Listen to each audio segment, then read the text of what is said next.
Hello friends, કેમ છો બધા? આજે નવી રેસીપી લઈને આવી છું, જે છે જીરાવાળા ખાખરા.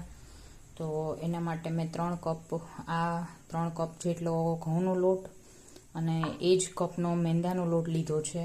1 ચમચી જીરું છે, 1 ચમચી જેટલું મીઠું અને 30 ml જેટલું તેલ લઈ લીધું છે.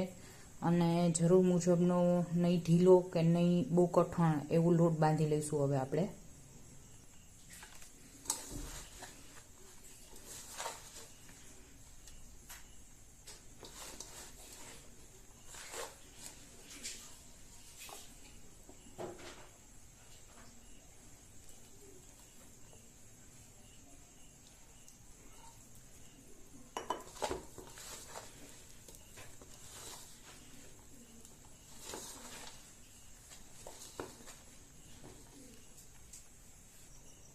જોઈ શકો છો કે આપણો લોટ બંધાઈને તૈયાર છે. હવે આપણે ખાખરા વણીશું. હેલો ફ્રેન્ડ્સ, તમે જોઈ શકો છો કે એટલા લોટમાંથી મેં પાછળથી 1 કપ જેટલો એડ કરેલો છે. ઘઉંનો લોટ મને જરૂર લાગી તો મેં એડ કરેલો હતો. તો ટોટલ 5 કપ જેટલા લોટમાંથી 15 થી 16 જેટલા લુવા તૈયાર છે. હવે આપણે વણીશું ખાખરા.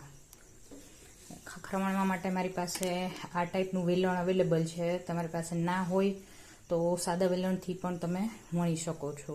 તો હવે આપણે વણીએ ખાખરા.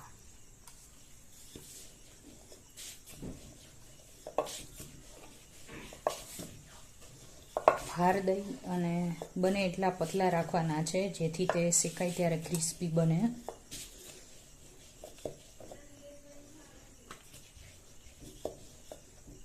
લુવા તમે તમારી રીતે મોટા અથવા નાના રાખી શકો છો. બને તો નાના રાખવા, જેથી કરીને આપણે શેકવા ટાઈમે તકલીફ ના થાય. કોર ઉપર ખાસ વણવાનું.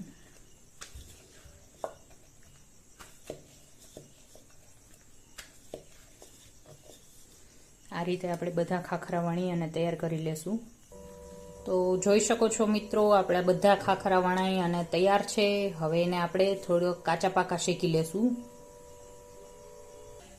જોઈ શકો છો આપણી લોઢી અહીંયા ગરમ થવા માટે ગેસ ચાલુ કરી દીધો છે. તૈયાર છે લોઢી આપણી.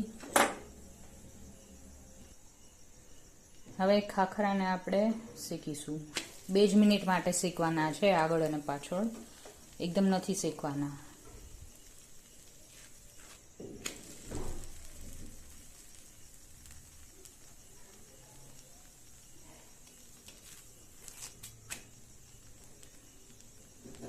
બસ આવી રીતે બધા ખાખરા શેકી લઈશું પહેલા આપણે.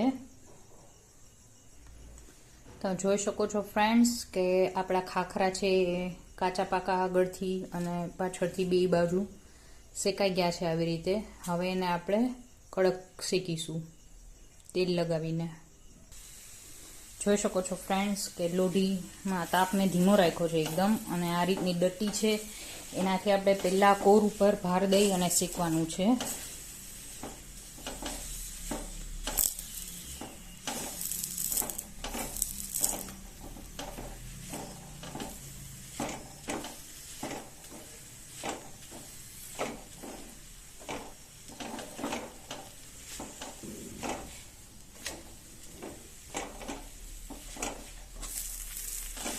બીજી બાજુ પણ આપણે તેલ લગાવી અને શેકી લઈશું. થેપલા કે પરોઠા શેકીએ અને તેલ લગાવીએ તેવી જ રીતે 2 બાજુ તેલ લગાવી અને ભાર દઈ અને શેકવાનું છે. ગેસ ધીમો રાખવાનો છે, જેથી કરીને આને આપણું ખાખરો બળી ના જાય.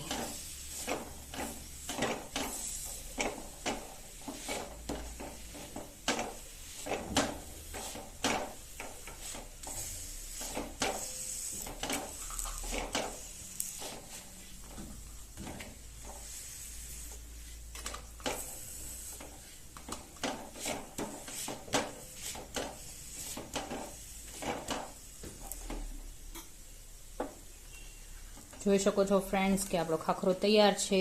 તો એવી જ રીતે આપણે બધા ખાખરા શેકી લઈશું. તો જોઈ શકો છો ફ્રેન્ડ્સ, આપણા બધા ખાખરા શેકાઈ ગયા છે અને તમને તોડી અને પણ બતાવી દઉં. એકદમ ક્રિસ્પ બન્યો છે ખાખરા આપણા. તો તમે પણ ઘરે બનાવો અને જણાવો મને કે કેવા બન્યા છે. અને મારી ચેનલને સબસ્ક્રાઈબ કરો, લાઈક અને કમેન્ટ જરૂરથી કરો કે મારી રેસીપી તમને કેવી લાગી. અને સાત્વિક રેસીપી જોવા માટે, હોમમેડ રેસીપી જોવા માટે મારી ચેનલને સબસ્ક્રાઈબ કરો. બાય બાય, ગુડ નાઇટ, જય સ્વામિનારાયણ બધાને.